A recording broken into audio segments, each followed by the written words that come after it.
What's up, my people? It's Cat Sports again. Now, this is a sports channel, so let's talk some sports. As usual, before I begin, let me give a shout out to the JBT community. Just Boxing Talk. We're a group of people that just love to talk boxing. And we're always looking for others to join us. You don't have to have a podcast, channel, anything like that. The only requirement is you just have to love to talk boxing. Back for another afternoon of Boxing Talk. It's Cat Sports. No boxing this weekend coming up, but we always got something to talk about in this great sport we love called boxing. How's everyone this afternoon?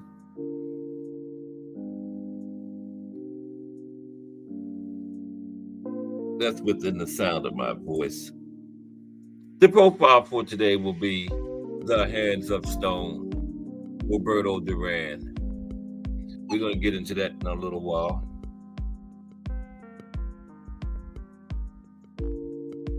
We're going to talk a little bit about who should be Boxer of the Year.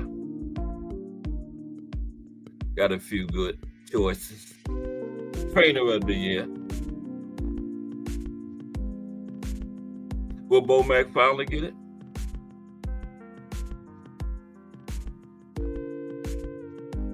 Wouldn't be a bad choice.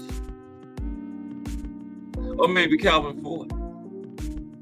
You know, how can you be the trainer of the face of boxing and never get trainer of the year?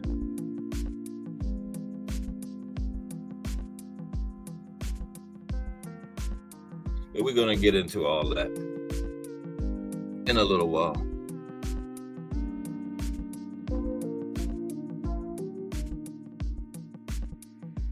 We're going to talk about the Hands of Stone and anything else that anyone wants to talk about. I'm going to drop the link later on like I usually do. We had a good fire cook yesterday. I just sit back and chilled and just listened, you know. Justin James just entered the building. Salute, Justin James. How are you today? We're just back for another afternoon of just boxing talk. That's all. You're in the Pound JBT community.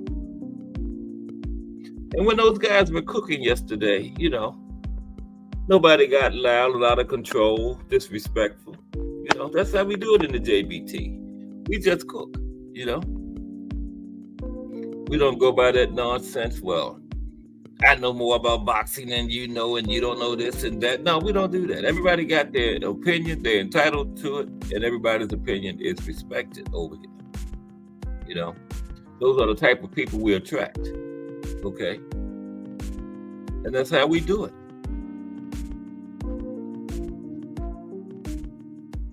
Like I say, I just sit back and chill and let them go at it. We had our resident Devin Haney fan in here, B3. And what I like about B3, he's a Devin Haney fan, but he's a boxing fan first. Okay? He likes who he likes, but he respects the sport. Okay? Now, I'm Team Tank, but I'm Team Boxing first. Right?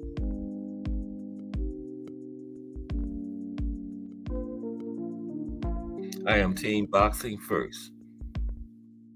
What's up, Justin James? How are you this afternoon? Peace and blessings to you. Appreciate you stopping through. And be safe out there today, okay? Okay. Just be safe. Take your time. Everything will be okay. Trying to wait for my people to come in here before I get off into this Hands of Stone profile. They'll be in a minute. Always do.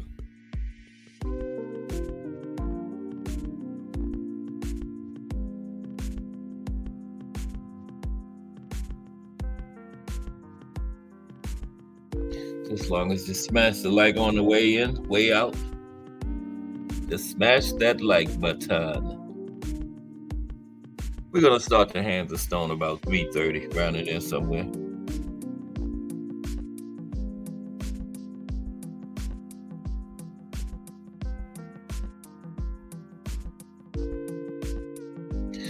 The way I hear it, the Saudis, they want to put on that Wilder versus AJ fight anyway, despite him losing.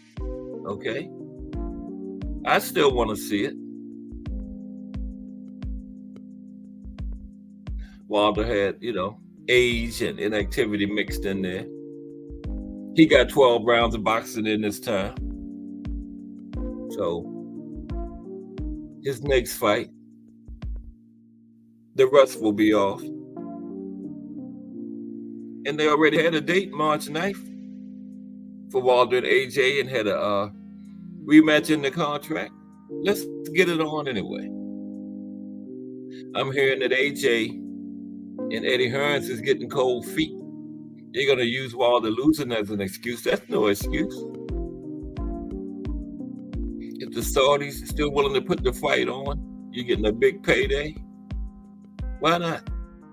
Do it. Wilder looked bad. AJ looked extra good. Why wouldn't they want it? I would still pay for it. Then we got Fury and Usyk coming up in February. Winner versus winner. Wilder AJ winner versus Fury Usyk winner. But the heavyweight division is looking good, man, right now. That card showcase some of the good heavyweights that's out there, man. You boys got the job done. I like Ajit Kabayel, Hergovic. Yeah. Heavyweight division is in good hands right now, man. And I like how the Saudis are not all the way, but primarily focusing on the heavyweight division. They had a cruiserweight fight and a light heavyweight fight. The majority of it was heavyweights. And I like how they're doing that.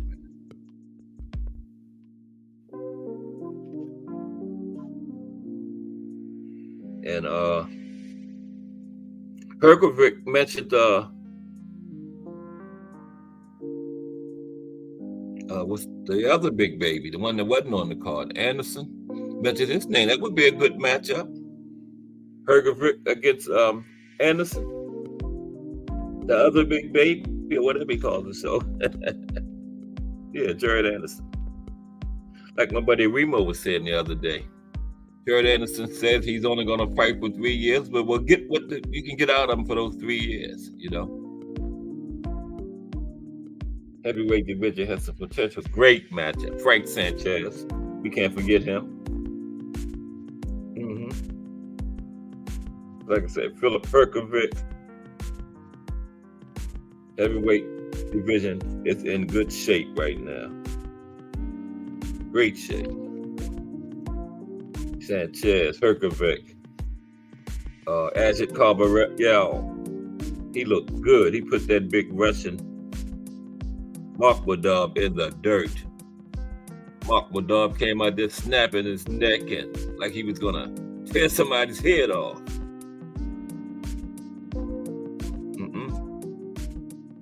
Kabayel said nope. Let's put him in the dirt. Body shots.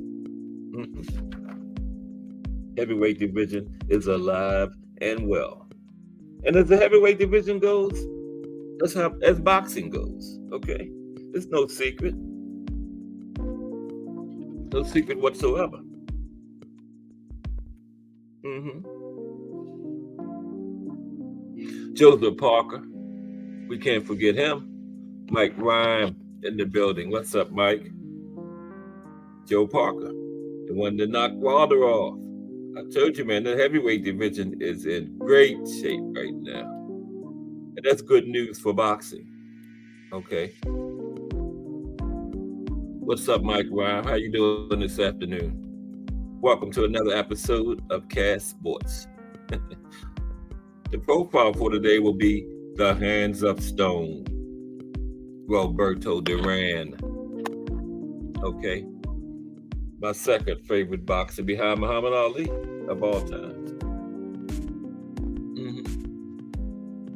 That no Moss performance hurt me bad, man. I saw him wave his hand and he said something to Sugar Ray, and then he turned and walked away, and the referee waved his hands and it was over, and I'm like, what's going on? He didn't quit, did he? Oh, no. But he came back and redeemed himself well. I think he got titles in 2 more weight classes after that. Junior middleweight and middleweight. And Sugar Ray Roberto Duran actually had a 3rd fight. A lot of people don't know that. They had a fight at super middleweight, like 88, 89, somewhere around in there, into the 80s. Yeah, a lot of people don't know that. Sugar Ray wasn't the 3rd one. They were just a shell of the, selves, the first 2 fights. They were older, bigger, slower. Skills had diminished somewhat. Okay. But it was still Sugar Ray Leonard and Roberto Duran. 3. Sugar Ray took 2 out of 3. But Duran took the main one. That first one is the main one, That's the one everyone will remember, I think. That's the one I remember. Yeah.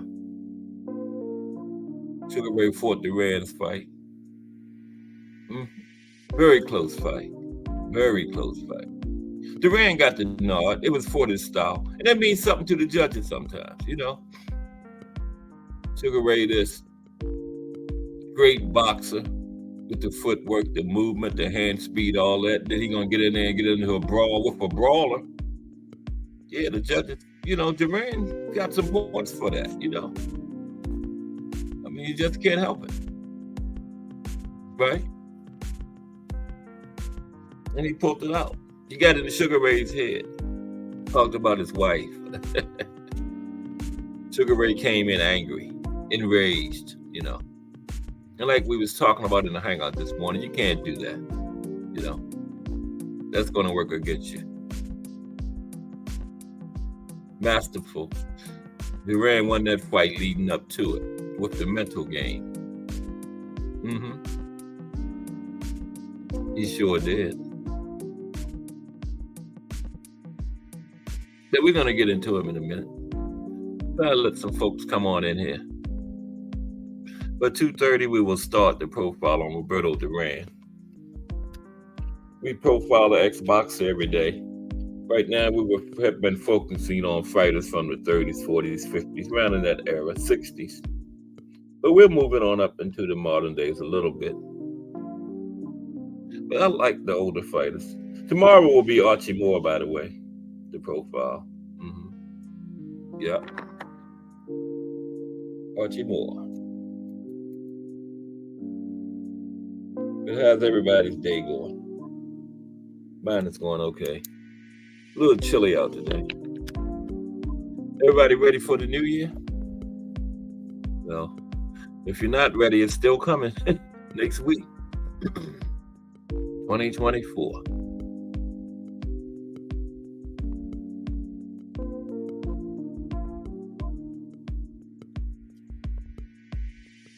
Yeah.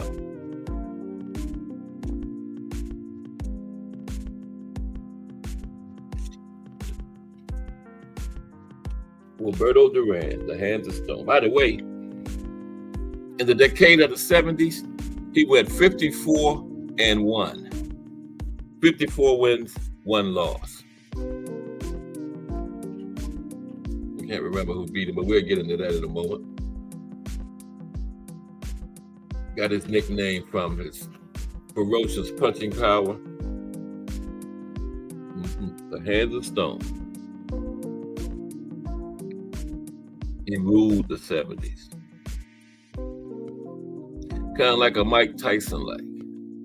Had a lot of fighters intimidated before the fight even started, you know. Had a lot of intimidated mentally before they even got into the ring. Jay Hardcore in the building. What's up, Jay Hardcore? Salute. Just doing a little lead into this Roberto Duran profile. Talking about how he was a similar Mike Tyson type situation. He had a lot of fighters intimidated, you know, before they even got in the ring, the Hands of Stone, you know. Yeah.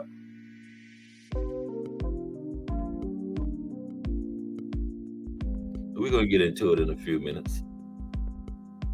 A few people drifting in.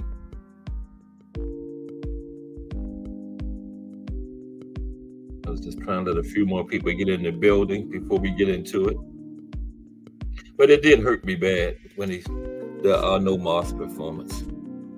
Just like I said, that's my second favorite fighter behind Muhammad Ali.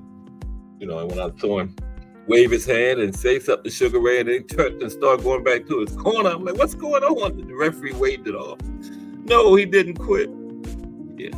But like I said, he redeemed himself. He came back and got titles in at least two weight divisions, maybe three. I know he got titles in junior middleweight and middleweight after that. He fought Sugar Ray a third time at super middleweight. A lot of people don't know that. Yeah. He had a third fight in the late 88 or 89 at super middleweight. Sugar Ray won it. Yep. 3 fights in total between the two. Duran beat Sugar Ray in the first fight before the fight even started, you know, mentally. The man came in enraged, angry. You can't fight like that. D for the win. What's up? Salute in the building. Yeah. Especially in the 70s, man. He went 54-1 in the decade of the 70s. I can't remember who beat him, but I'm sure we're going to find out in this profile, which we are just about ready to start. Yeah, he was my second favorite D for the win behind Muhammad Ali. Roberto Duran, the Hands of Stone. Now, like I was just saying, he had a lot of fighters beat before the fight even started. He had them intimidated before they even got in the ring, you know. Kind of like a Mike Tyson type situation.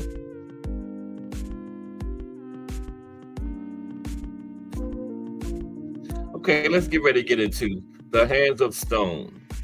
Roberto Duran. That's who we're going to be talking about today. And we're going to talk about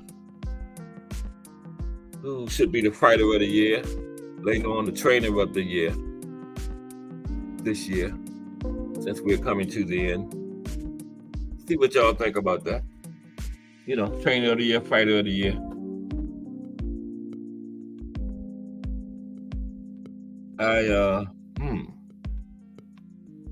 I think it will probably be between Inouye and Bud, probably. I wonder, do they pick a men and women's fighter of the year, or do they just pick one? I'm not sure. Because we had a couple women get undisputed titles this year too now. Katie Taylor. The Groot, of course. Can't never forget, she always got to be in consideration. Michaela Mayer. He won undisputed, but then she lost it to Katie Taylor. But yeah, it's a pretty few fighters. I'm just wondering, do they pick a male fighter of the year and a female fighter of the year, or do they just pick one? I'm not sure. I'm going to check into that. That's a good question. All right. Roberto Duran, The Hands of Stone.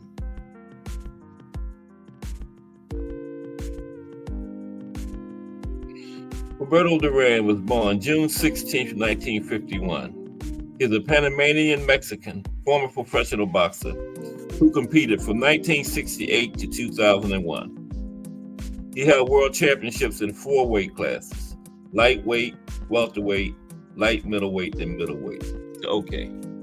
So he got, after the No Moss performance, he got 2 more. He got light junior middleweight and middleweight titles. So that was a nice little comeback. The welterweight title was the one he took from Sugar Ray, which he lost right back to him in the next fight.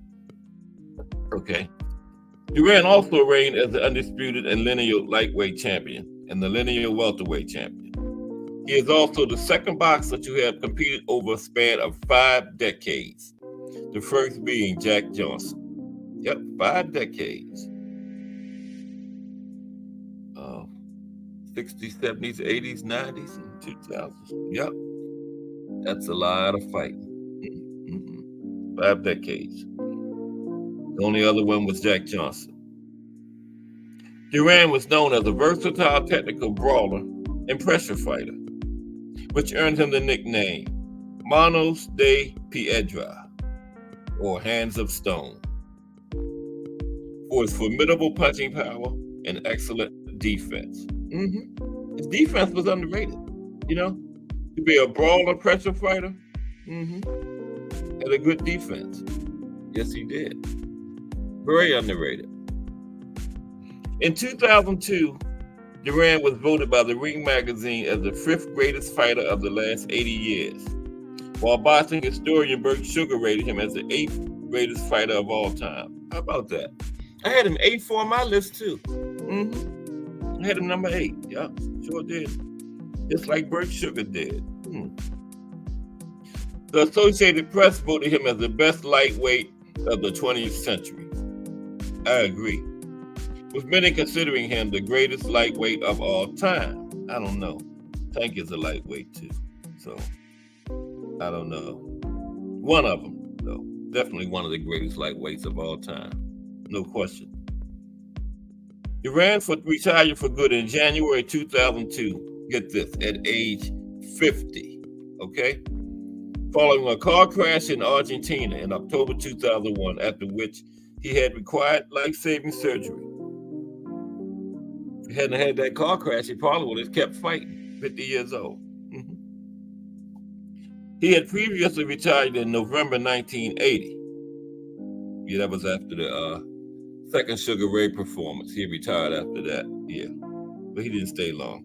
Then he retired in June 1984 and August 1998, only to change his mind. Duran ended his career with a professional record of 119 fights, 103 wins, with 70 knockouts. Not bad, 70 knockouts. From May 1971 up until his second fight against Sugar Ray Leonard in November 1980. This year he retired after that second Sugar Ray Leonard fight the first time. As well as in his fight against Wilfred Benitez in January 1982. Duran was trained by legendary boxing trainer Ray Arcel. Legendary, yes. Yeah, Ray Arcel was legendary, man. Yes, he was. Definitely in the Hall of the Fame. No question. Okay, let's take a look at Roberto Duran's early life. Where is everybody today? Okay. Roberto Duran was born on June 16, 1951 in Guarare, Panama. His mother, Clara Samaniego, was a native of Guarare, and his father, Margarito Duran, an American of Mexican heritage, was stationed in Panama for the U.S. Army at the time of Roberto's birth. Okay, so his father was in the military. His father was American. His mother was Panamanian. Okay. Father was in the military when he was born. He was raised in the slums of El Carrillo in the district of La Costa de Piedra, the House of Stone, in Panama City. Lonnie Lee. What's up, Lonnie Lee? Glad to have you. We'll take a look at Roberto Duran today, The Hands of Stone. On the way home from work, Lonnie? Yeah, I already know. You're at the red light. I already know. Just be safe out there, Lonnie. Take your time getting home. And enjoy the show today. But welcome. Salute to Lonnie Lee. Okay. Roberto began sparring with experienced boxers at the Neco de la Guardia gymnasium when he was only 8 years old. So he started boxing when he was 8 years old. Okay. Now his amateur career.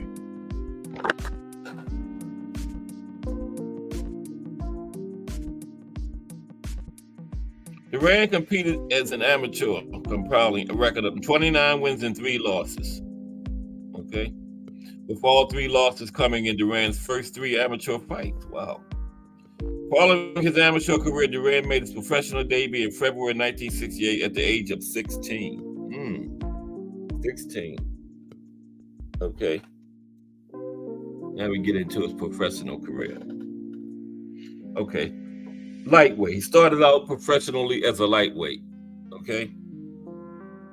Duran won his first 31 consecutive professional fights and scored knockout victories over future featherweight champion Ernesto Marcel and former super featherweight champion Hiroshi Kobayashi, culminating in his first title bout in June 1972, where he defeated Ken Buchanan in Madison Square Garden for the WBA lightweight championship.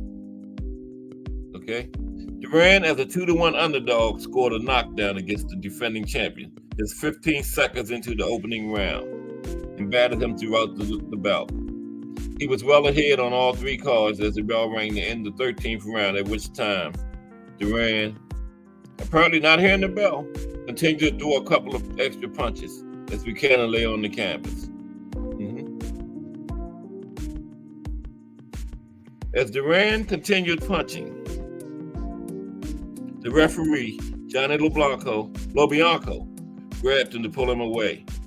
He pulled down on Duran's arms, which led to a seemingly accidental low blow. Yeah, he hit the referee. Buchanan. Buchanan dropped to the canvas in pain. His trainer, Gil Clancy, another legendary trainer. His trainer, Gil Clancy, said he had believed the blow to have been caused by a knee. Duran was not disqualified from the bout. Instead, he was deemed as winner by 13th round technical knockout. Columnist Red Smith of the New York Times wrote that Lobianco had to award the victory to Duran, even if the punch was a low blow, as anything short of pulling a knife is regarded indulgently in American boxing. Buchanan said he left the fight with sore balls. He was beat already. Okay. He was already beaten when he hit you with the low blow. Duran followed up on his title-winning performance with several non-title matches. Later that year, in another non-title bout, he lost a 10-round decision to Esteban de Jesus. Duran got back. Okay, that's who beat him in the 70s.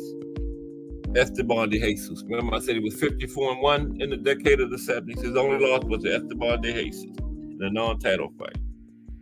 Duran got back on track with successful title defenses against Jimmy Robertson, Hector Thompson, and future lightweight champion Guts Ishimatsu. In 1974, Duran avenged his loss to De Jesus with a brutal 11th round knockout. So he got back against De Jesus with a knockout. In 1976, he defeated future light welterweight champion Theol Mambi. Overall, Duran made 12 successful defenses of his title, 11 coming by knockout. Wow. And amassed a record of 62-1. His last defense coming in 1978, when Duran fought a third bout with De Jesus in a unification match, wherein Duran once again knocked out De Jesus. and captured the WBC lightweight championship. Now, see, this says 62-1, but I thought it was 54-1. Either way, he only lost one time in the 70s, and that was to DeJesus, but he did come back and beat him 2 times. Okay. Okay. Duran gave up the undisputed lightweight championship in February 1979. Okay. Now, and he went to welterweight and the brawl in Montreal with Sugar Ray Leonard. Okay. Vacating the lightweight title was a build-up for an attempt at the welterweight title. Duran earned wins against former WBC welterweight champion Carlos Palomino and Zeferino Gonzalez, among others, setting the stage for a title bout against then undefeated WBC welterweight champion Sugar Ray Leonard. The venue chosen was the Olympic Stadium in Montreal, the same location where Leonard won an Olympic gold medal during the 1976 Summer Olympics. Yep, same stadium. Duran resented the fact that he was getting only 1/5 of the money that Leonard was getting, despite the fact that Duran was entering the bout with an incredible 71-1 record and seen by many as the best boxer of the decade of the 1970s. 71-1. Wow. To the surprise of Leonard and his camp, who had expected a warm homecoming from the place where Leonard had won Olympic gold, Leonard only got a mixed reception in Montreal, while Duran was incredibly popular with the crowd, with Leonard later admitting that Duran's popularity in Canada threw me for a loop. See, and not only was Leonard upset because Duran talked about his wife and really got under his skin, he also resented the people in Montreal favored Duran. And Sugar Ray thought he was going to be more popular because that's where he won his gold medal at.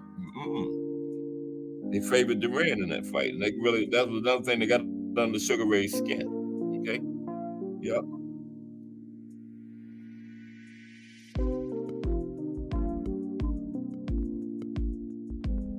On June 20th, 1980, Duran captured the WBC welterweight title by defeating Leonard via 15-round unanimous decision.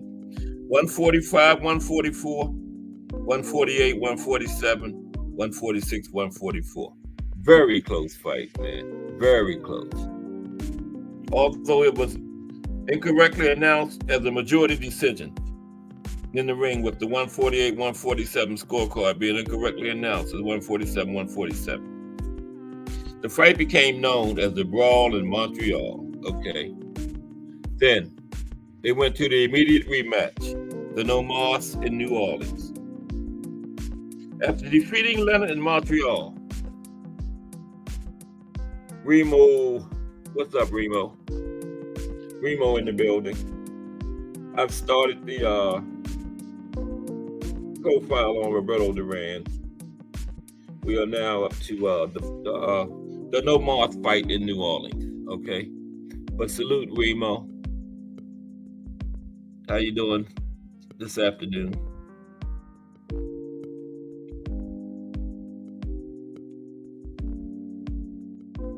Excuse me for one moment, please. There's a little technical difficulty going on here. It's a minor matter. And I got it. Okay. Yeah, I had hit something here. My little screen had disappeared on me, but I got it. Okay. Now we're talking about the No Mas fight in New Orleans. Okay. Just Do Boxing in the building. What's up, Just Do? Little profile on the Hands of Stone. Roberto Duran. How are you this afternoon, Just Do? Salute. Always a pleasure to see you, bro. Just Do Boxing in the building. Everybody. The Voice. Okay. The No Mas fight in New Orleans. Excuse me. After defeating Leonard in Montreal, Duran gained iconic status in his home country, Panama.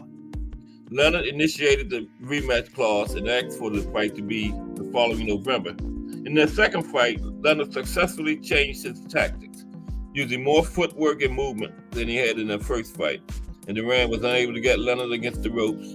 During the 7th round, after Leonard had gained a slight lead on the scorecards, he began taunting and mocking Duran.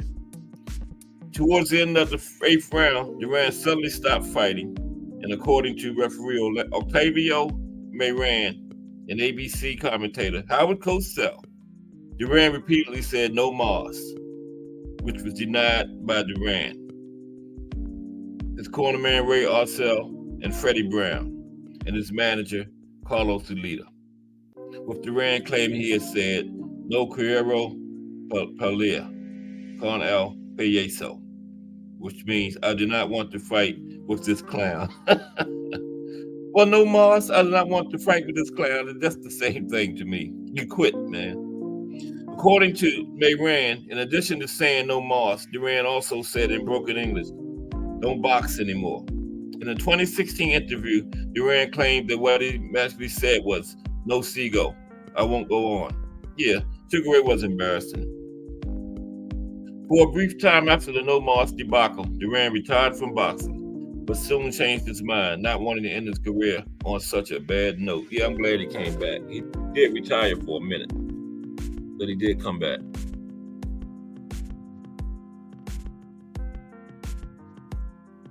Appreciate you, Remo. Appreciate you. Yeah. So Duran did retire after the no mas debacle, but he didn't stay retired long. And he did redeem himself. He won titles in 2 more weight classes, junior middleweight and middleweight. Okay. And he fought Sugar Ray a 3rd time. A lot of people don't know that. They fought at 168 in the late 80s. Sugar Ray won that one too. But Duran won the biggest one, the first one. Okay.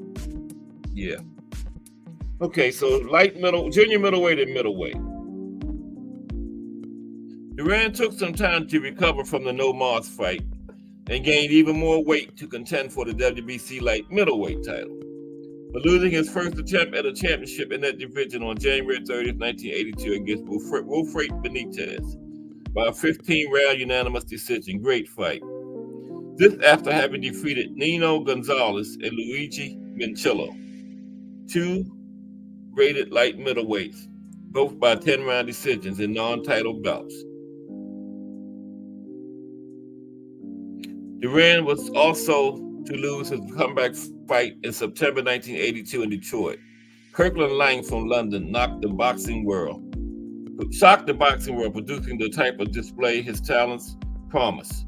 Yet he so rarely produced, taking a split decision. He lost to this English guy, man, Kirkland Lang. Split decision.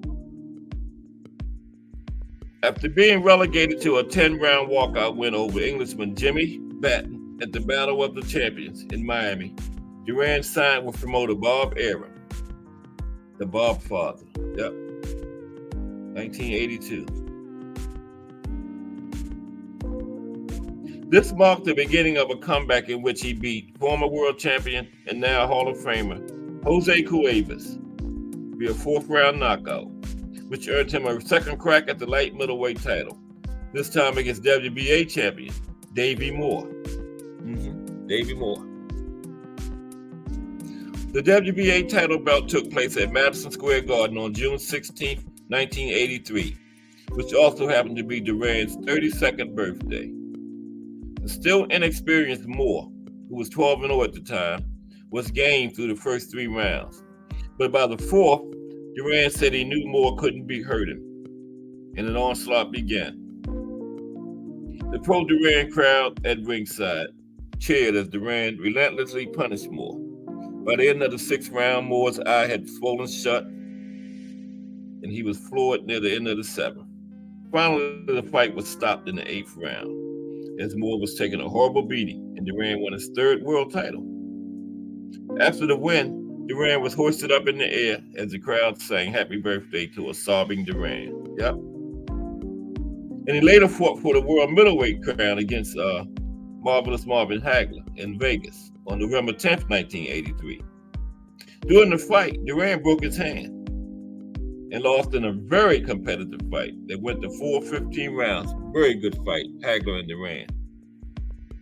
Aunt McQueen in the building. What's up, Aunt McQueen? Talking about the Hands of Stone, Roberto Duran. Okay, he lost to Hagler. He was going for the middleweight championship. Okay, that was in 1983. Duran broke his hand during the fight. It was a very competitive fight, though. It went the whole 15 rounds. After 13 rounds, 2 of the judges had Duran winning by 1 point, and the other judge had it even. Okay, so after 13 rounds, Duran was winning on 2 of the 3 cards, and it was a draw on the other one. Wow. Now, see, I never knew that. Never knew that. Hagler fought tenaciously to win the final 2 rounds and get a unanimous decision victory. He had to. The final cards were all for Hagler: 144, 142, 144, 143, 146, 145. Very close. That sounds strange, though, in 140, because it was 15 rounds then, though. We used to 116, 114, 115, 112, you know. Yeah, very close. 144, 142, 144, 143, 146, 145. So Duran came very close to beating Marvin Hagler. He was leading after 13 rounds on 2 judges' cards. Wow. Now, despite the loss, Duran became the second man to take Hagler to a 15-round decision. Wow. Didn't know that either. Vito and to affirm on was the other. Only the second man to ever take Hagler to a 15 rounds was Duran. And it was the only time Hagler ever went 15 rounds in a title defense. Wow. Because see, when he fought Antuofermo was the champion. Yeah, so I'm getting a history lesson today. Roberto Duran was the only one to take Marvin Hagler 15 rounds while Hagler was world champion. Okay. In June 1984, Duran was stripped of his junior middleweight title when the WBA did not approve of the fight with the hitman Thomas Hearns. Okay. So he was stripped by the WBA in 1984. But he fought Hearns anyway. Okay, Hearns dropped Duran twice in the first round. And as he got up after the second knockdown, at the end of the round, he did not know where his corner was. I remember that. Hearns went on to knock Duran down a third time in the second round, and the fight was stopped, marking the first time in his career that Duran had ever been stopped in a fight. Well, knocked out, because the No Moss fight was a TKO, okay? But the Hearns was a KO, first time ever. Second time being stopped, okay? And after the Hearns fight, he retired for a second time, okay, 84. But he changed his mind again and came back a year later. No, 2 years later, 1986, he came back for the second time.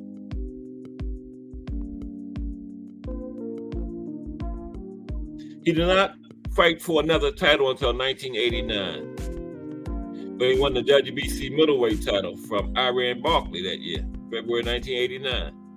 So that was his second title after the No Moss performance. So he did redeem himself. He got 2 titles after the No Moss fight. Wasn't it close, D, for the win? He almost beat Hagler. He was winning after 13 rounds. Yeah. 2 judges had him up, and 1 headed the draw. Hagler had to get those last 2 rounds, and he ended up getting both of them. I knew it was close, but I never knew Duran was winning that late in the fight. Wow. It was a very good fight. Okay, I think I'm going to watch that tonight, too. Duran Hagler, yeah. Very good fight. Okay, so then he got another title, middleweight, in 1989. Hagler had retired then. He beat Iran Barkley. Okay, 37 years old. Yep. That was his 4th title overall. It was a tough back and forth fight. Okay. He knocked Barkley down in the 11th round. And it was a 12 rounds by then. He won a split decision. 118, 112, 116, 112, and 1 judge scored it for Barkley, 116, 113. Okay. Yep. And that fight between Durant and Barkley was the fight of the year for 1989 by Ring Magazine. Yeah, fight of the year. I didn't know that either. Okay. Okay, then he went to super middleweight, right? And he got a third fight with Sugar Ray. Like I said, a lot of people don't know that. They fought 3 times. Okay. He moved to super middleweight for a third fight with Sugar Ray Leonard in December 1989. Okay, I knew it was 88 or 89. 89. And the name of that fight was called Uno Mas, One More. That's what the promoters, they promoted it as. The Bob Father. Uno Mas, One More. Where Leonard's WBC super middleweight title was on the line. Although Leonard's camp wanted to be at a catch weight of 162. Okay. They wanted to come down from 168 to 162 instead of 168. Wonder why. In the end, both weighed in below 160. Wow. And that was a super middleweight.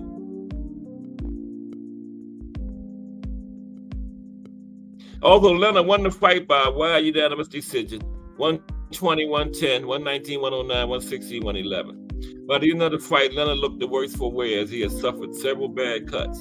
Leonard's lip was busted by a headbutt in the 4th round. His left eye was cut in the 11th round, and his right eye was cut in the 12th round. The cuts required more than 60 stitches. And now Sugar Ray and Roberto Duran wound up becoming real close friends, and they're very close to this day. Yeah, very close friends to this day. Sugar Ray Leonard and Roberto Duran. Okay.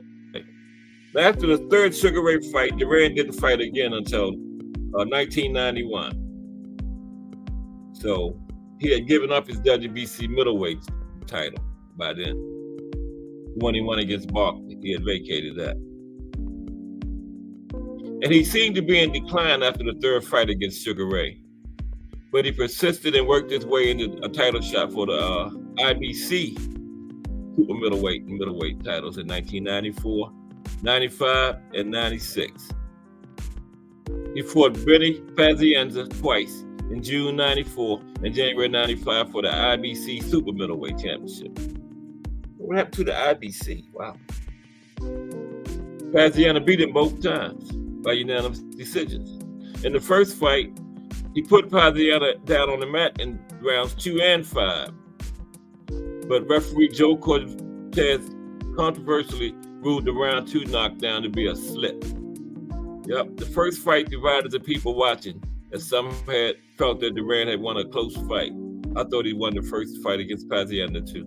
But others felt that Pazienza had won either, narrowly or widely, after finishing strong in the last 5 rounds. And if he would have got that knockdown in round 2, he would have won it. Yeah, but he ruled it a slip. Yeah, now Pazienza clearly won the second fight. It was a lopsided. 116, 112, 170, 111, 118, 110. 118, 110 sound more right. Yeah. In 1996, Duran fought Hector Camacho for the vacant IBC middleweight championship. At the end of the fight, fans and TV commentators seemed in complete agreement that Duran had won the fight in an excellent performance. But the 3 judges saw the fight very differently and awarded Camacho the victory by a very controversial unanimous decision. Yeah, Duran won that fight. He definitely beat Camacho. Yes, he did.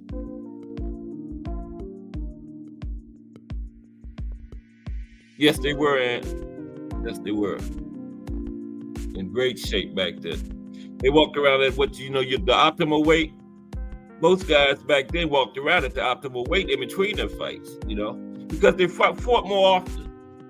They didn't have 6 months in between fights. So they fought more often. They didn't have a lot of time to get too far out of shape. You know what I mean? Yeah. Yeah. Fought more often back then. And then a lot of them walked around at the optimal weight. So when they went to camp, it was just like a fine-tuning thing.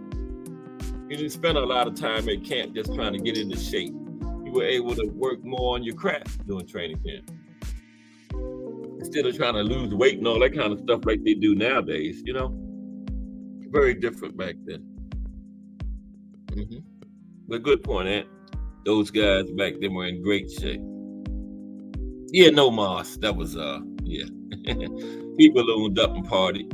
After that first Sugar Ray win, that was a big win for him, and he just overdid it. The celebration after that fight, yeah, 200 plus. Yep, he sure did. He sure did. Yeah, but I'm gonna watch the Duran Hagler tonight. Yeah, and maybe Iran Barkley too, because we don't have no fights this weekend. So I had the Thriller in Manila and something else yesterday, but definitely Duran Hagler is on the list for me. Okay, now where were we? The controversial fight. Yeah, he beat Camacho, but they gave it to Camacho. Yeah. Sugar Ray Leonard was commentating that fight between Duran and Camacho. And Sugar Ray said he was baffled by the scoring and called it an early Christmas present for Camacho. And the result motivated Leonard to come out of retirement, 6-year retirement, and challenge Camacho. Okay. Which Camacho beat Sugar Ray too. Duran was defeated by former champion Jorge Castro in Argentina. He then fought Castro in a rematch bout in Panama, his home, and won via unanimous decision, maintaining his unbeaten record in Panama. He never got beat in Panama. Yep. All the fights he had in Panama, he never lost one. Now get this. In 1998, at the age of 47, wow, he challenged 28-year-old WBA middleweight champion William Joppy, right? Joppy, a trim, quick-fisted fighter, battered Duran to defeat him in just 3 rounds. Had no business still fighting, man. 47 years old. And that wasn't his last fight, okay? He fought till he was 50. It was his worst loss since the Tommy Hearns fight over a decade earlier. About like 14 years before that, okay? Because he fought Hearns, 82, something like that. Yeah, but the loss to William Joppy was his worst loss since he got knocked out by Hearn in the 3rd round, okay? He then announced his retirement again for the 3rd time, August 1998, but soon changed his mind and was back in the ring in March 1999. Yep. In June 2000, I think he was about 50 by then, had to be. They don't have his age, but he had to be 49 or 50. Then June 2000, he beat Pat Lawler, who had beat him 9 years before. And he won the NBA Super Middleweight Championship on his 49th birthday. Then he fought Camacho again, and he lost that title to Camacho. And that was his last fight, okay? In 2000 against Hector Camacho. 50 years old, finally. Gave it up for good. Finally gave it up for good in 2000 at 50 years old. And I think the only reason he did that because he had gotten into a bad accident in Panama. He had to have life-saving surgery. Wasn't for that, he probably would have kept fighting. The hands of stone. Okay. Now retirement. After he retired. He helped to train Shane Mosley in 2016 when he was fighting David Avanesian too. I never knew that. Yeah. In October 2001, Duran traveled to Argentina to promote a salsa music CD that he had just released. While there, he was involved in a car crash and required life-saving surgery. Oh, that's what I was just talking about. After that incident, he announced his retirement from boxing at the age of 50. Yeah. So if he hadn't had the accident, he probably would have kept fighting. Crazy. Announcing his retirement, Duran cited the weight issues of his friend, Argentinian football legend Diego Maradona, as motivation for getting back in shape, stating, "As of now, I am exercising so that when the retirement honors arrive, the people will see me in shape. I don't want to look like Maradona did, all fat." Duran's 5 world title belts, which he won in 4 different divisions, were stolen from his house in Panama in 1993 during a robbery, allegedly staged by his brother-in-law, who gave them to memorabilia sellers, Luis Gonzalez, who stood trial for trying to sell stolen goods. Gonzalez allegedly sold the belts to undercover FBI agents. He alleged that Duran authorized the sale of the belts to him during a time that Duran was facing financial trouble. On September 23, 2003, a federal judge in Florida ordered the 5 belts returned to Duran. So he got his belts back, yeah. His 70 wins by knockout place him in an exclusive group of boxers who have won 50 or more fights by knockout. He is ranked number 28 on the Ring Magazine's list of 100 greatest punchers of all time. They didn't list those 5 boxers.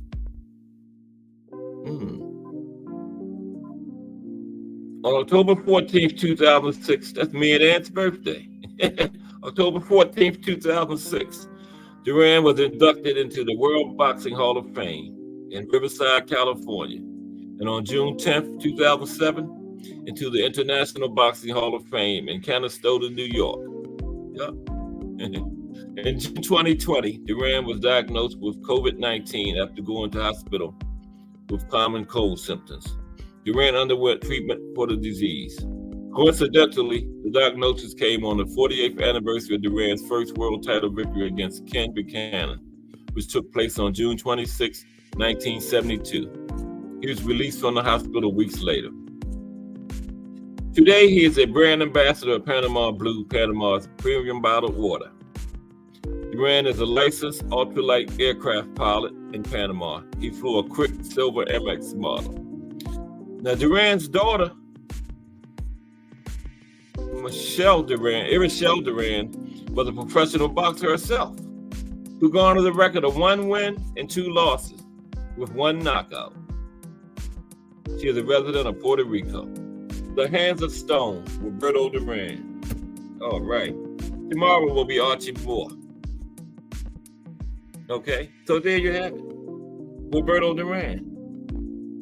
I learned a few things in there. I did not. I knew him and Hagler had a close fight, but I did not know Duran was winning that late in the fight. Wow. He almost beat Hagler. That would have been. He would have had Hagler and Sugar Ray on there as wins. That would have been huge for him. But let me see something. Who should be Fighter of the Year this year, since we only got a couple more days in the year? No more fights. So, who should be Fighter of the Year? Or Trainer of the Year, too?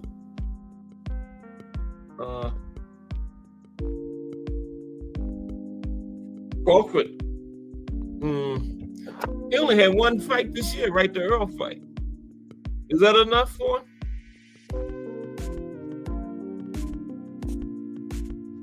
What y'all think? Was that 1 Earl fight enough? They gave him his second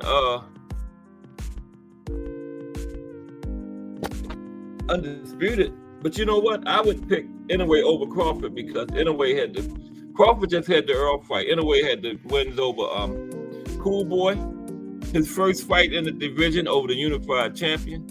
And then yesterday he got undisputed again. So I would have to pick Inoue. That's just me. Lonnie Lee says Tank. Yeah, Bomac. Yeah, Remo, I agree with that. Bomac. I don't know, Lonnie Lee. Tank beat Hector and he beat Ryan. So, Inoue beat two unified champions. One of them to become undisputed. So I would have to pick Inoue. Yeah. And one of them was his first fight in the division. He beat an undefeated unified champion in his first fight in the division. And his next other fight this year, he beat another unified champion to become undisputed. I would have to give it to Inoue for Fighter of the Year. Now, number 1 on the pound for pound list, I would leave Bud there. Okay, as number 1. And I agree with Remo. For Trainer of the Year, it would be Bomac. I'm gonna drop the link shortly. It would be Bomac. Yeah. But they're saying Bud is actually campaigning for Fighter of the Year. Okay, but check this out. They got a list of 10 fighters.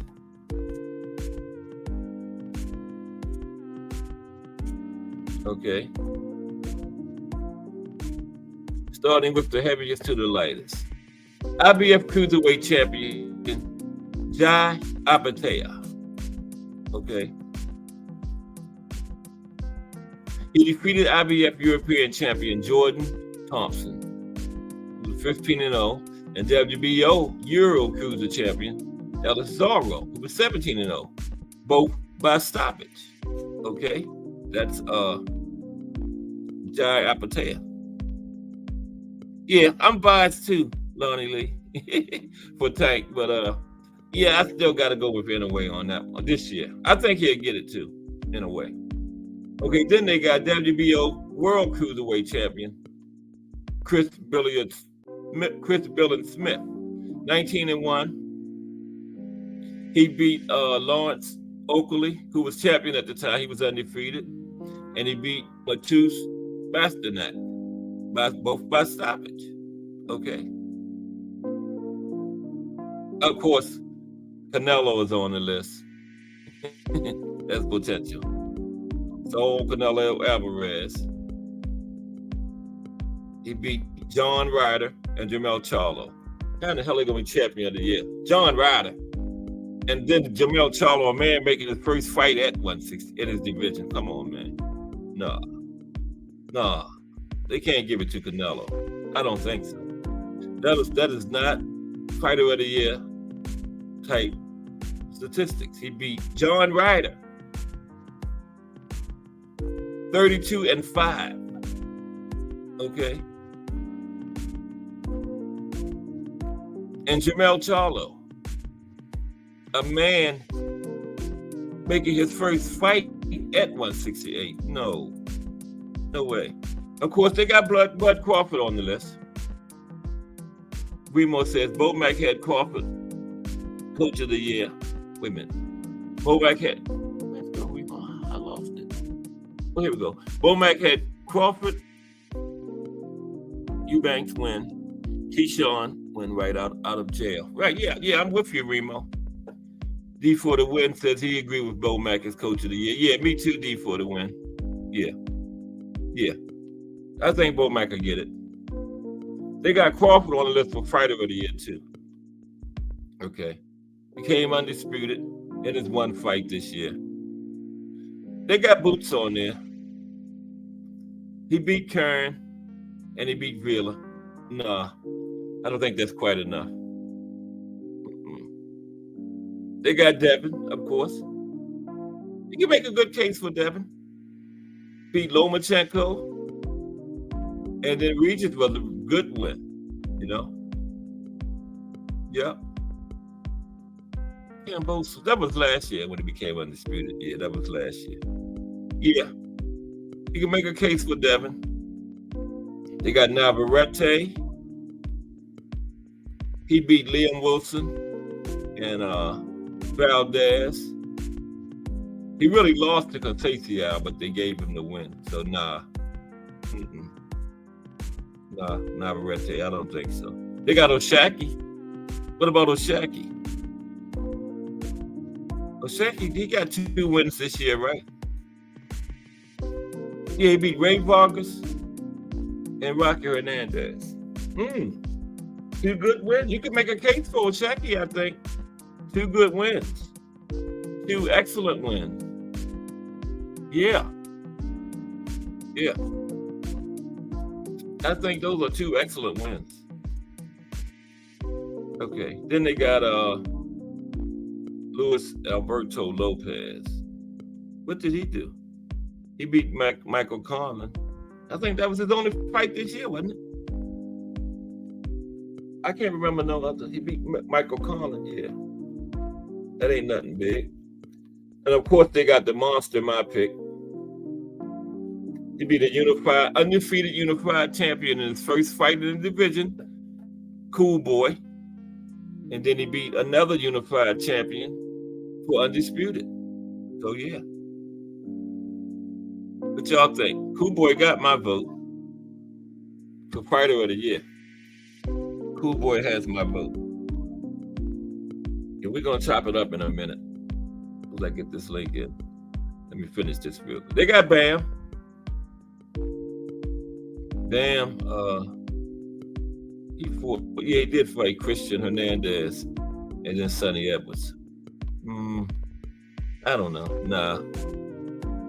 None of these outdid the Monster to me. I would have to go with the Monster. I'm sorry. I gotta go with the Monster, y'all. Yeah. Let me drop this link because we gotta get out of here at 4 because I think Just Do coming on today. Oh sure. Just Do, you still out there? I know you coming on today, right? Let me see if I see his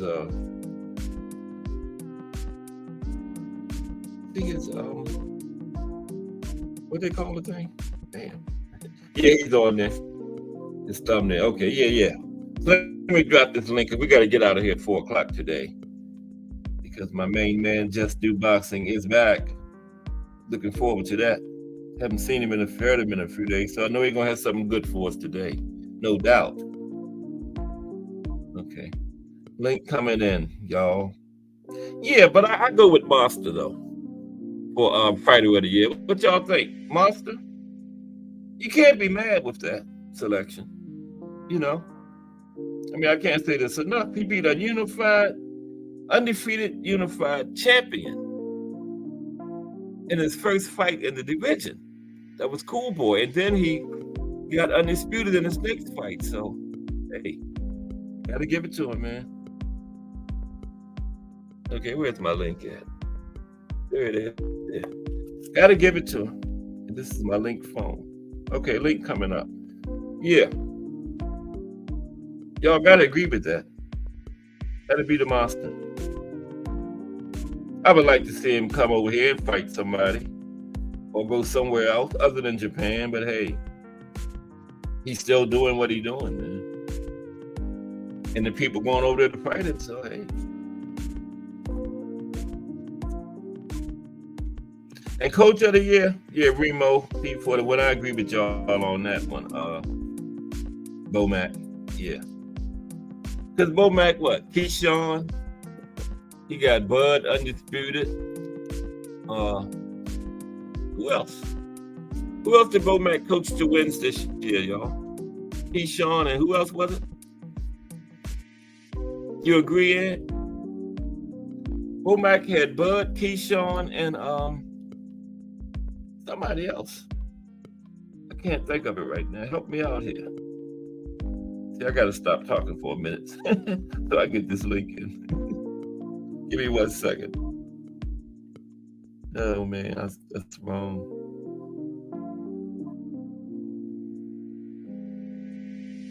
Oh, I see what I did. Great mess up again. Has anybody seen Bare Knuckles just dropped off the grid? He used to come in my show every day. I haven't seen him since Friday, and he was supposed to do his debut show Friday night. He didn't show up. So I don't know what's going on with him. Anybody know?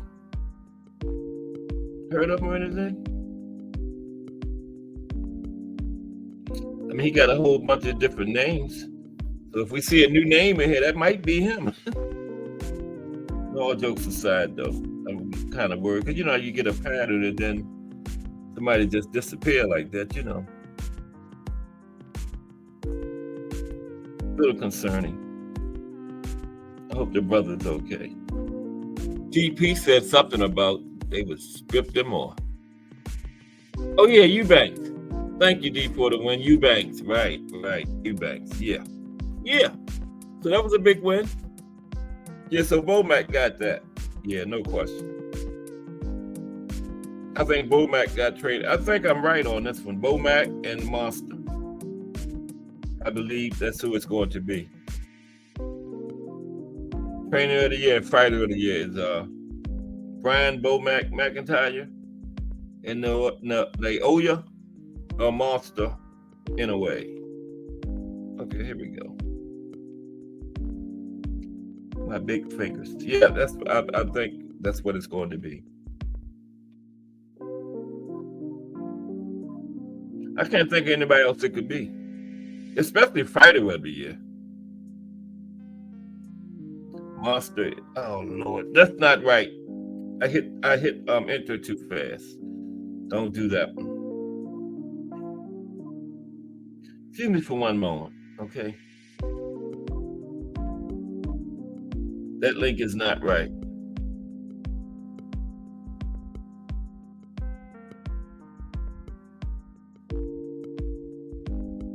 Don't leave.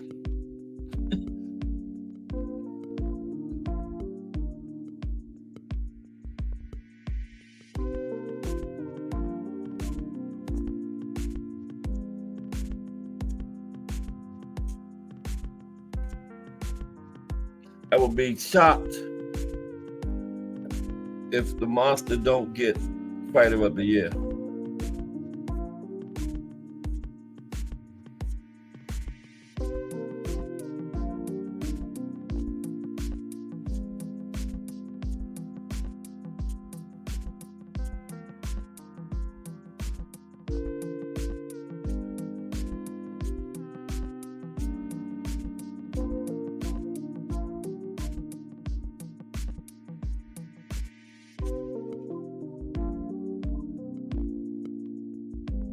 So yeah, I need y'all to come up here and talk about this fighter of the year and trainer of the year to close the thing out. We got the half hour to chop it up on it.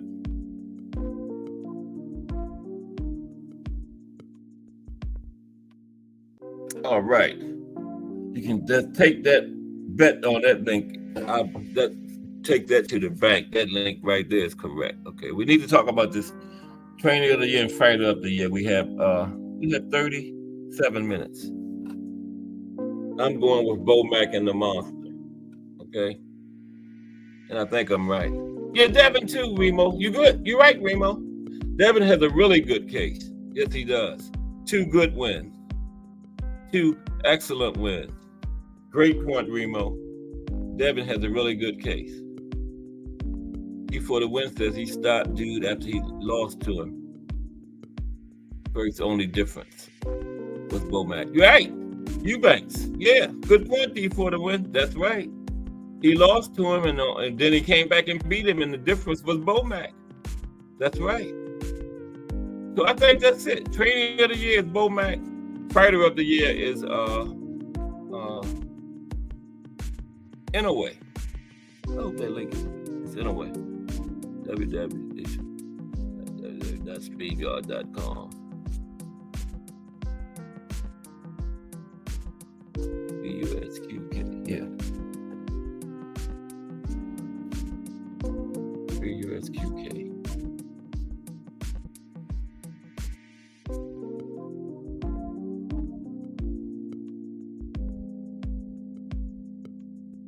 Yeah, you're right. That's a good point, D, for the win. The only difference between those 2 fights was Bo Mack. Yep. And he got the job done the second time. Just Do Boxing will be on today. 35 minutes. The Voice will be back. Okay. What do you think about the fighter of the year and trainer of the year, Just Do? I got Bo Mack and the Monster.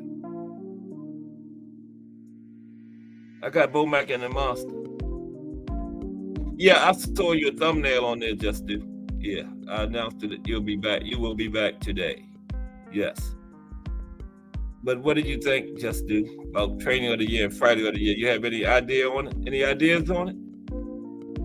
But yeah, D for the win. You're right. I mean, Remo, both of y'all are right. Remo, Devin has a very good chance, and D for the win. Bo Mack is the difference in that. And Bud, okay, yeah, Bud has got a good case too. Yeah, Just Do. Bud's got a good case. Yep, he sure does. And Devin too. Like Remo said, Devin does. I wouldn't be mad at any of them. I think those are the top three, though. The Monster, Bud, and Devin. I can't think of anybody else that could slide in there. Some of these names they had were ridiculous. They got Canelo on there. What has Canelo done this year? He fought John Ryder and a guy that was making his first fight in his division. That's not fighter of the year type stuff. Come on, man. No. But you know, they got to put Canelo's name up there because he's Canelo. But nah, those are not fighter of the year type things, man. John Ryder and somebody making the first fight in the division. Now, Melo's a good fighter, but he doesn't even fight in your weight class, man. No. Nope.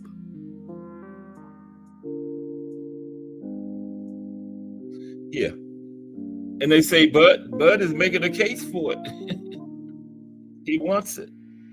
Gregory Pratt, what's happening?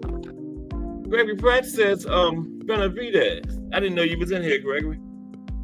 What's up, GP? How you doing today, bro? GP says Benavidez.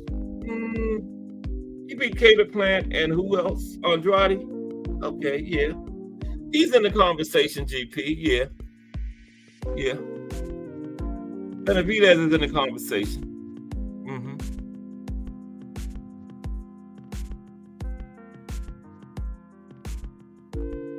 What did he say, Mike Ryan? He got that 50 piece that he's going to be on. He's going to be on. He got that 50 piece that he's going to be on. Okay. Did you finish your statement, Mike? He got the 50 piece that he's going to be on. Yeah.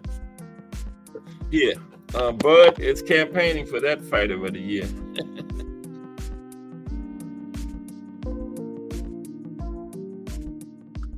And that's my train of thought. Let me go back to that. Bud thinks he should get it. I wouldn't be mad. I wouldn't be mad if Bud got it. I wouldn't be mad if Monster or Devin.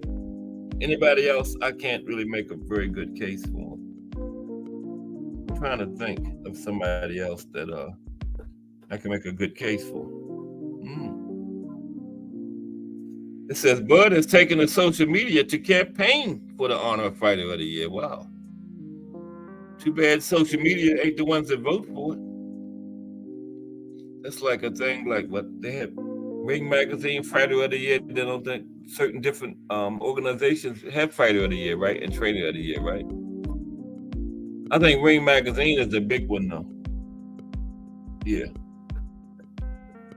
Well, no, I don't know though, because Oscar owns Ring Magazine.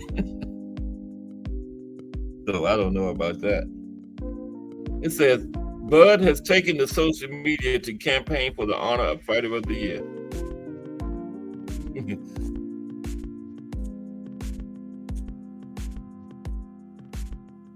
Yeah. It says, Bud hasn't been as busy as some of the fighters he's competing with. That's true. He only fought one time this year, the Earl fight. Okay. Now, if he would have fought and beat Boots, Earl and Boots this year, I would give it to him over Monster. That he wouldn't fight Boots.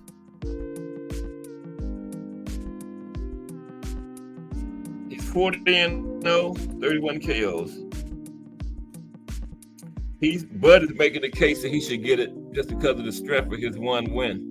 Yeah, ESPN, Remo, right. ESPN, yeah. His one win against Earl. No, that's not enough. Even though it was for undisputed, no. That's still not enough, I don't think.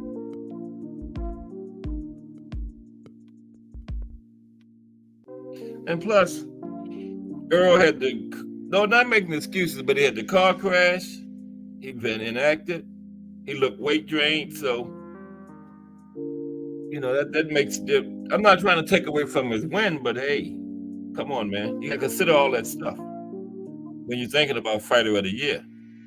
Now, like I said, Monster, he beat a undefeated unified champion in his first fight in the division, and then he beat another undefeated, not undefeated. He beat two unified champions, okay? And you put that up against Bud beating Spence, it's Monster all day. Monster all day long, Bud. I'm sorry. Okay, Bud says, I'm the only fighter to be the top 5 pound for pound fighter this year. And the way I beat him was unmatched. 2023 Fighter of the Year is me. Some people might say, but I only fought one person. But that one fight was bigger than any other others. No, it wasn't, neither. No, Bud, sorry. You don't get my vote. I would give it to P's Benavidez over Bud. He beat 2 good fighters. Although one of them was making his first fight in the division, Andrade, but, you know. He also can add Plant to that, you know. So my vote just goes to Inoue.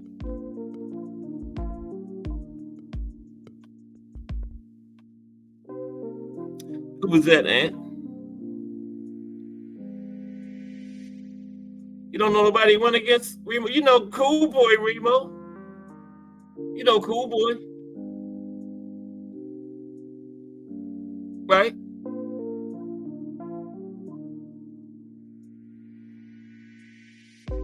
That's true. D for the win.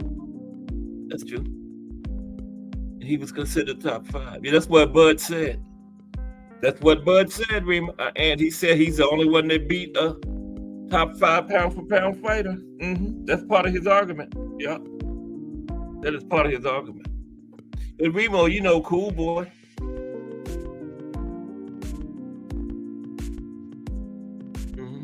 And look how he beat him. Dominating him. Now, if Bud would have had another fight in there this year, his case would be strong. But he still got a pretty strong case. I wouldn't be mad if Bud gets it. Wouldn't be mad at all. I wouldn't be mad at all.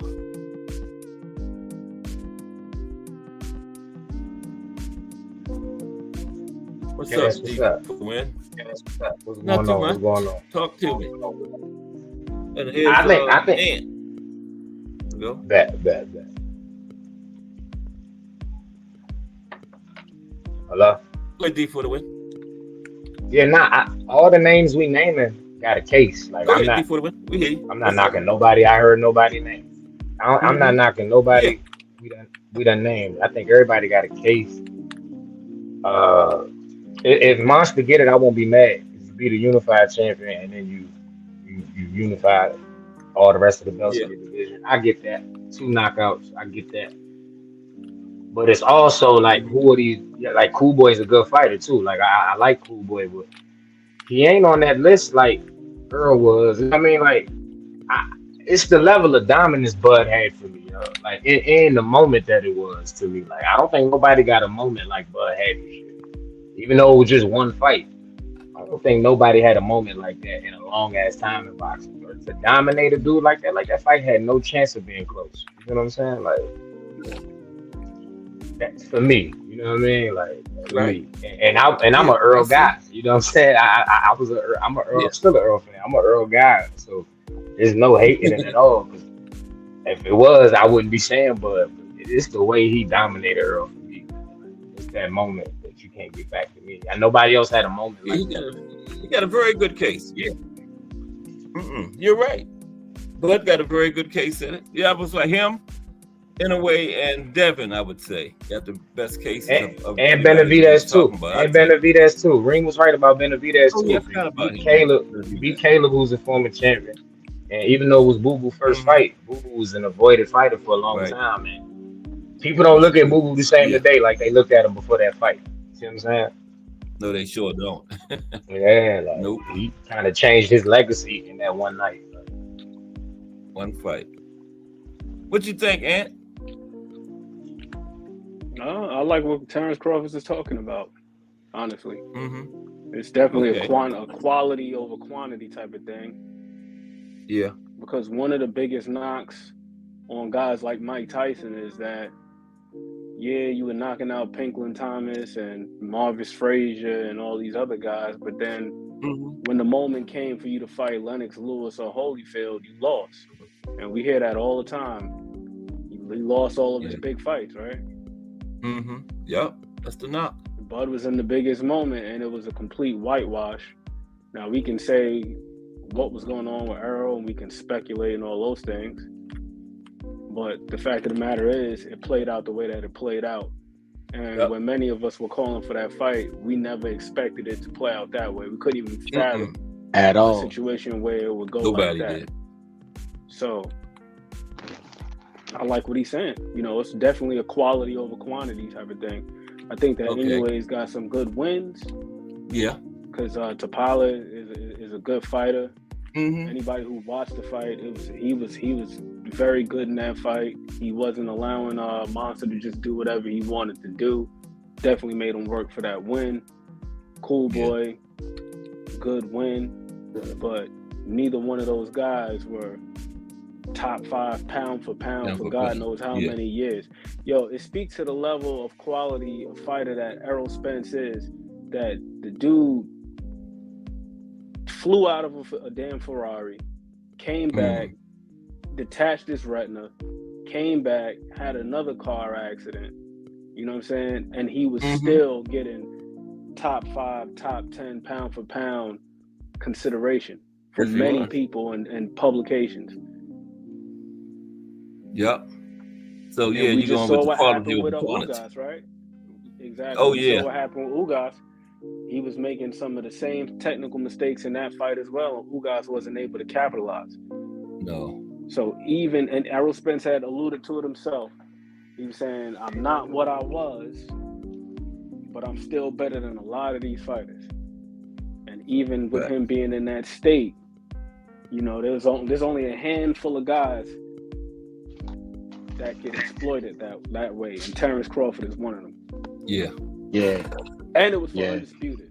And it was also his second time being undisputed as well, because remember he was undisputed at 140. Right. That's all true. And the weight class that they did it at. Did it at welterweight. That too. Yep. Yeah. Okay. Good arguments. I wouldn't be mad. What about Devin? What y'all think Devin's chances is? Somebody he got a chance. He definitely got a chance. It ain't nothing to shoo over like that ain't nothing. Like you had arguably the fight of the year. I don't think Devin is fighter of the year, but I definitely believe that was the fight of the year in the Lomachenko. Yeah, I think so. I agree with that. Yeah. And I forgot about that. Yeah. Fighter of the year too. Right. You defended undisputed, moved up and won the championship. But to me, for me to be fighter of the year, I'm like, it's the competition level with Regis. I wasn't. It was like that, like opposite of the Bud and Earl fight where you had people split across the board or who they thought was gonna win. I don't know who the hell really thought Regis had a chance to win that fight. I don't know if people expected him to get dominated like that, but who was really calling for Regis to win that fight? People were, but I think that was more people that just disliked them. You see what I'm saying? Oh yeah, or like Regis from the heart, like that. That's how I was. I was talking from the heart. People. Was no large contingency of people thinking that Devin was really gonna lose that fight. I thought he had a chance to get clipped if he made a mistake, but I thought that's the only shot I gave Regis. That was it. Yeah. I was saying Regis, but deep down, I really knew Devin was. I didn't know he was gonna do it like that, but I figured he would get the job done. Yep. Yeah, but Regis ain't have a right hand for nothing, because Devin opposite of I don't know. I know Ant remember we was breaking down the film about how Devin liked to slide out to his left. I don't think he went left one time that whole fight. Like, he didn't give him nothing to swing that left hand in. I'll say this too also. A lot of the things that we saw, like when we were looking at the Rillick fight, Regis cleaned up doing a lot of those things. He was wasn't it?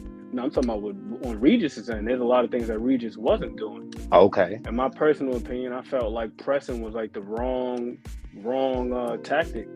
I know a lot of people saying he's got to press him and make it ugly and turn it into a fight. I thought that was the absolute wrong strategy. Because I know that naturally you would assume that one guy being the superior boxer, that you don't want to box with the boxer. But by the same token, about that B3, I didn't see. You want him to reach at times. You want him to keep his hands in his pockets, and one of the way that you do that is by countering. I felt like with Regis, like pressing, that was a horrible strategy. What's up, B3? What's going on, Kaz? I had to pull up on you because I just got on my little lunch break or whatever. I had to pull up on you so you didn't say I was ducking. Oh no, never, not you. I would never say that. Wait, shout out. What's good, Ant? What up, D? What's good, bro? I just came on here to get any smoke, Kaz, from you, but I think y'all was talking about fight of the year, right? Mm-hmm. Yeah, or fight of the year, training of the year, and tough, fight. Man, I'm gonna be honest with y'all. No, I know Inoue gonna win it, but all of the adversity that Crawford had to go through and perform the way he did, I don't care. I mean, I do care, but I'm not gonna take any credit away from Crawford based on what Spence had going on. Spence agreed to the fight. And Crawford shined. So I think Crawford my fighter of the year. Okay. Off of being Spence, because he really the only one I can think of right now that beat a top 5 pound for pound fighter. Yeah. And that fashion too. There was no question, there was no doubt, there's no way that you could refute what he did. Straight domination. It was the very definition of undisputed. Like you can't dispute any of that. You know what I'm saying? I thought that Devin could make a good case for him, and he had a great win over Lomachenko. It was a very good fight, but even that, it was hotly contested. You know, you got some people who felt like Loma win, some people who felt like Devin won. That was not the case with Errol Spence and Terrence Crawford. And B3, I think you make a great point too, because I've been saying the same thing. Love me some Errol Spence, but it is not your opponent's responsibility to make sure that everything is on the up and up with you. If you drained, that's your issue. Yeah. If you had some sort of issue going on, from some injury you suffered in camp, that's on your end. You know what I mean? Like that has nothing to do with your opponent. Their job is to take care of whatever it is that you present. Oh shit. Whatever's in front of them, that's their job. You come in, you're ready, make sure that you can perform. And Terrence Crawford did that. Hey, D, we gotta speak on this real quick because you see I got Regis. He all swollen on my screen, but oh yeah, I heard you say you're not giving Devin a little bit too much credit. I had a response for credit for what? Credit for what? I just want to know what you're talking about. Credit for what? The Regis. I think you said something about kind of when I think when we was putting I think y'all the conversation was about Devin being the fight of the year possibly, and you said the Regis win. You're not really gonna put him there because of that one. I'm basing it, if we comparing it to the other fighters, I'm like, everybody was split with Earl and Bud. Tell me if 10% of the public really believe Devin was going to lose to Regis. I know you might have heard people talking, but those are more people that just genuinely dislike Devin or dislike his dad. I don't think nobody that really watches boxing thought Regis had more than just a shot to land that left and crack him. That's it. Like, I don't think nobody really thought Devin was going to lose that fight. I didn't. You know what I'm saying? Hey, I'm going to be honest. I give everybody on our end a pass. I feel you, D. So Cass, Tim, Remo, everybody that had Regis stopping Devin in round 11, all of them get a pass. That's the internet, man. I don't think they really believed it neither, bro. I'm telling you, I think that's just YouTube and the shit talk. Like, I don't believe people really was. He's gonna get him. You know what I'm saying? Like, I think niggas just kind of we. As a Tank fan, you know what I'm saying? Niggas is annoyed with the Hanyites. That's what it is, bro. Like, 100. I think that's more like it was people going with their heart than what they really thought they was going to see. Yeah, that's what it was. Let me ask you this: when you bring up the Hanyites, do you understand where it come from? I don't put you in that category, bro. I know. I'm just speaking for the masses. Do you understand where it come from? Explain it to me. Yeah, explain it. So this is where how do I put this? It gets convoluted a little bit because there's so many conversations going on at once. Mm-hmm. So like I heard you earlier, D, like you're speaking about a lot of times it's really people that's hating on Tank. And like the conversation is kind of getting a little muffled. It's not people not really articulating themselves well. the reason a lot of these groups, though, I'm talking about like people think that they may be getting paid by bill or whatever, but we're just gonna speak on it real quick. A lot of when I first really got back into boxing was right around like Devin was trying to fight Loma, and then you know he wasn't able to get that fight, so people was calling him an email champ. So do you know that if we don't support each other, ain't nobody gonna support us? Now, regardless of whether he was getting love from LDBC or whoever beforehand, I don't really know, because that's not really why I started really diving back into boxing. It's probably like around 2019. So the thing is that he's getting a lot of support from those groups because ain't nobody else gonna support him. Everybody else is gonna call him an email champ and, you know, say, you know, discredit him, when we all know that we've been watching the little youngin from when he was a youngster, so kind of grow up through boxing, through YouTube. So now that he's arrived, it's like, how we gonna allow the people to just try to discredit him? Now, some of that is with some of the, like, now it's like tank bashing, which That's where I was none just of getting that ready shit. to go. That's why I Yeah, was go just getting ahead. ready to go. Like, so him getting discredited means that y'all should discredit the next man. Like, Hell no. I'm not with, and you know I'm not with that at all. I'm not with that at all. But it's the only thing that I would say about it is this: it's like the business comes into play with it too much, and as fans and as people that's not even getting paid off of it. Because what we understand is that people are looking out for Tank and these fighters, that they manage their best interests.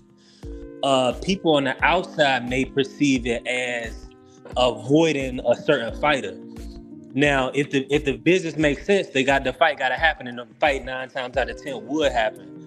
But if what happens is that it almost seemed like it was a effort to kind of discredit Devin and what he was trying to, on his journey to be able to follow in Floyd's footsteps. You see what I'm saying? Because Tank literally inherited from Floyd the pay-per-view model, Al Heyman, Leonard, he inherited that. inherited the hate too. Shit, no question. No, but it's coming with that good money. You know what I'm saying? And he knew what he signed up for, and I think they did a beautiful job with Tank and Tank career. And like you saying, the people, all they're gonna do is leech off of Tank. Tank didn't even like when Inoue. I think Sia got a little flack from Tank because he posted Inoue and Tank poster, but which I understand from Tank perspective. But Tank gotta understand that, bro, it's really not even a sport without the face of boxing. It's really not even a sport without him. Like, it's nobody that you can compare to and push numbers separate from Tank. In and around that weight class. So even Inoue, who's 3 weight classes away from Tank, they still want to attach Inoue name to Tank so they can build themselves.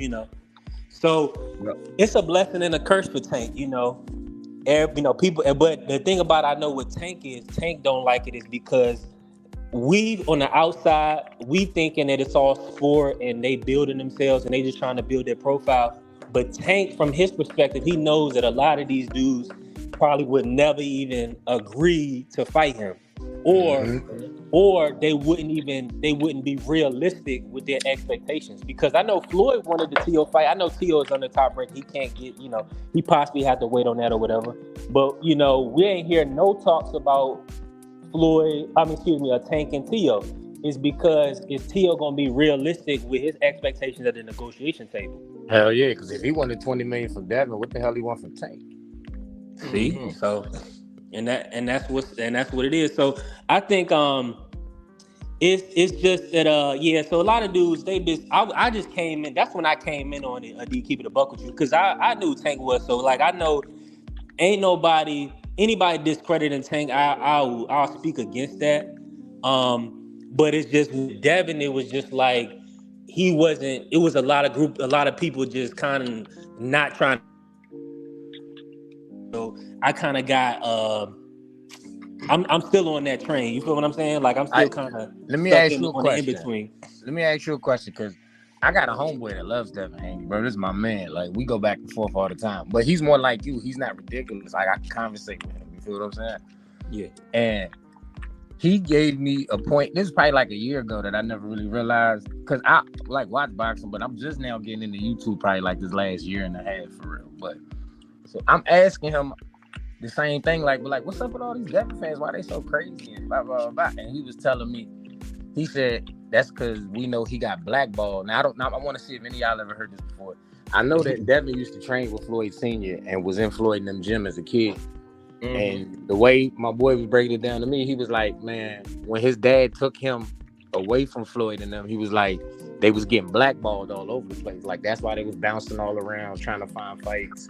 And they like people was making shit hard for him in the beginning. And he was like, Devin had to fight his way through more stuff than just the ring. He was saying that's why he think everybody that likes him goes hard for it. I'm not for sure how true that is. I'm asking you your opinion. You know what I mean? Like, I never fact checked any of that, but. Well, so let me say this in reference to it. All depends on who we referring to that was blackballing him, because I'm gonna say this. I think what he's trying to say is he didn't get the opportunity to get the fights. That's why he got the email champ and all that.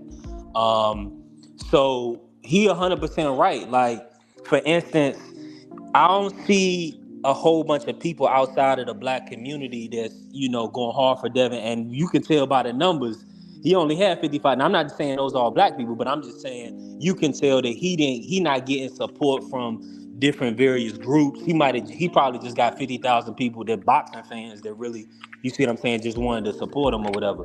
Because, you got to buy a pay-per-view for somebody, you definitely got to be supporting. Let's just keep it a buck. But yeah, that's 100. He ain't lying.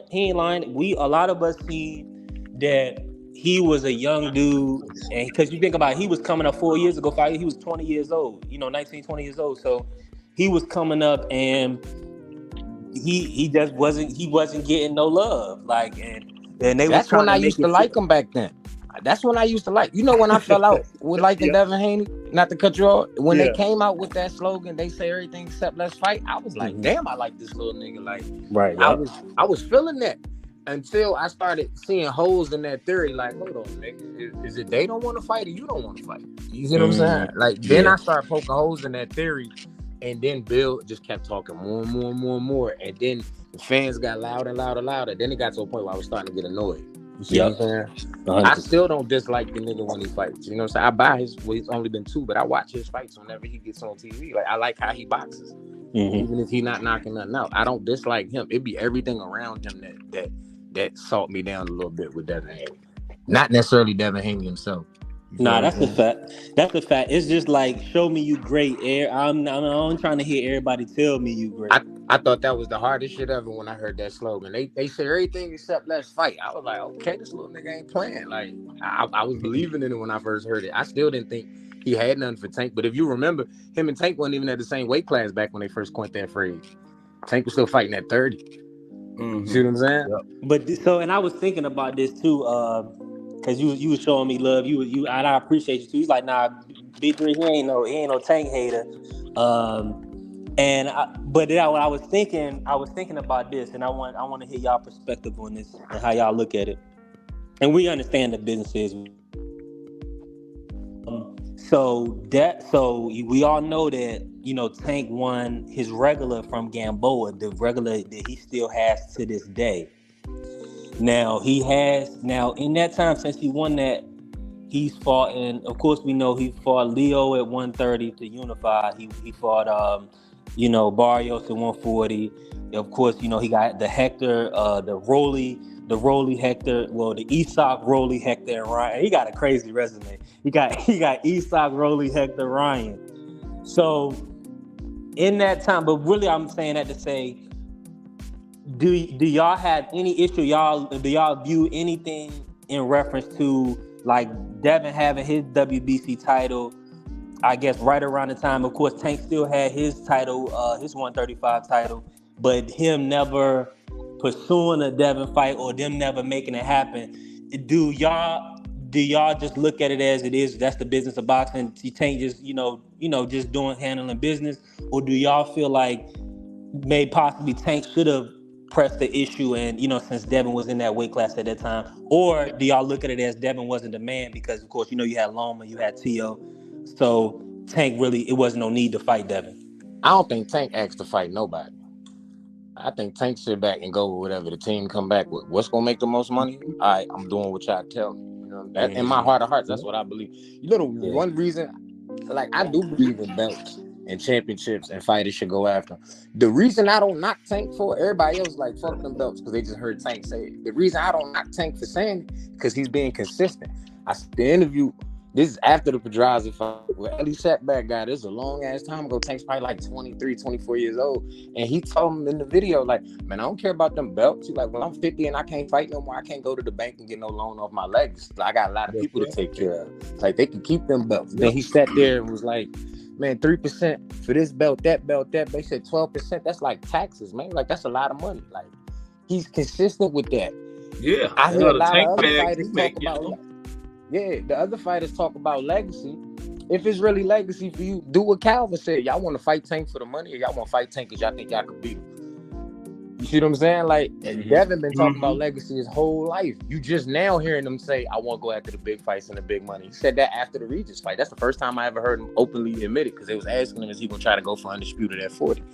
And that's when he was kind of shooting that down, like, I'm on to some money shit now. You know why it came that way? It's because you got to put it out there that you really want a Tank fight, you know what I'm saying, versus everybody asking you questions about Matias and, you know what I'm saying, anybody else in the weight class. Now, irregardless, I don't think he's going to ever duck Matias. I think he'll fight Matias, but it's just, you know, is anything, how do I put this, man? Devin has gotten to a point where, like a lot of y'all notice, and you know this, D, is that Bill, you know, you can only do so much talking, so much promotion, so much building up of your fighter. Like, you gonna have to throw him in there at some point. You see what I'm saying? And Devin is a hell of a fighter. That's why I root for him so much, because I feel like he's a hell of a fighter. And I've watched so much boxing that I've seen so many top level guys lose the dudes that they not, you know, that's the underdog. They losing the underdogs. You see what I'm saying? And this dude been a level of consistency. So that's kind of why I support him in it. But just to get back to your point, D, like, I brought that up just to say that I truly believe that you're 100% right. Tank really, like, he don't lie to you, bro. It's the honesty, bro. I respect Tank, bro. It's the honesty, bro. You gotta think, as boxing fans, we get lied to like a mother. Like, we get lied to more than any. If you pay attention to any other sport and watch boxing, between fighters and promoters, we get lied to as a public more than anybody in any other sport combined. Like, people tell you they trying to do one thing, knowing that they got plans of doing something else, but it sound good in the moment, and it'll get them some reviews right now, and to get attention put on them right now, like, more than any other sport. And I just respect the fact. That the kid kept it real, and then he been doing it. Because other than that, I would be like, nah, he need to go fight him and get this belt. He need to go do this and do that. I would do that to any other fighter, because every other fighter is going to tell me he's doing this for his legacy and he's doing this to be great and all this other. Shorty been telling you since he was young, man, fuck all that. I'm going to knock everybody out. I'm here for the bag. I can't knock a person telling me the truth. What's up, give us what you got, then we're going to have to cut it off, bro. It's time for the boys. Yeah, I just wanted to say, everybody talking that good shit. I just think Devin, he done ready to cement his legacy. That's why he's chasing them bags now. He done got all the belts that he needed. He done paid all the fees that he needed. They can't take the history books away from him. But the only thing that's missing off of Devin, he hasn't been paid like that guy yet.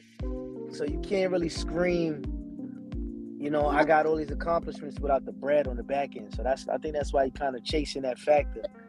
And Tank is gonna be the only nigga that's gonna give him that bread like that. That's why you got to make those that fight happen. Hook by crook. That's the one that he need, because it's gonna get him them M's. Can't outprice yourself for that fight, neither though.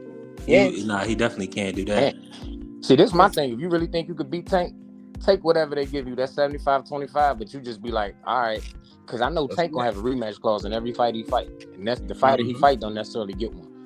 Tank gonna have a rematch clause in every fight. I'd be like, all right, look, I'll fight you for this 25, but if I beat you, I need 60-40 my way. See, I don't think fellas. Yeah, go ahead. No, I was going to say, go ahead, finish your thought, then we're going to cut it off. To be continued. Yeah, I was just going to say that regardless of whatever he gets up front, it's going to be the most up front, and it's going to be the most on the back end, because he never seen pay-per-view numbers like that. messing with Tank on the back end. I don't know if Tank will work out the 60-40 back, but I think he could work out a better percentage on a rematch. But, you know, it's still to put him in a range where he still be getting paid twice the most that he's ever been paid. Yeah. But that's it for me, man. Okay, fellas. To be Hey, continued. always a pleasure. See ya. Yes, Always. Appreciate all of y'all. All right, guys. Back tomorrow. Time for The Voice. Another good cook. I'm gonna have to starting earlier, man. These fellas come up here cooking like this. But I appreciate everybody. GP Gregory Pratt, Just Do Boxing, Lonnie Lee, Jay Hardcore was in the building, Mike Rhyme, Justin James. And this great panels I've been getting today. B3, Attentive Aunt McQueen, D for the win, Remo. We're gonna continue this tomorrow. Time for The Voice, Just Do Boxing. But appreciate everybody that continue to support my small channel. But you know what I always say. You gotta be small before you can be big, right? That's sports, y'all.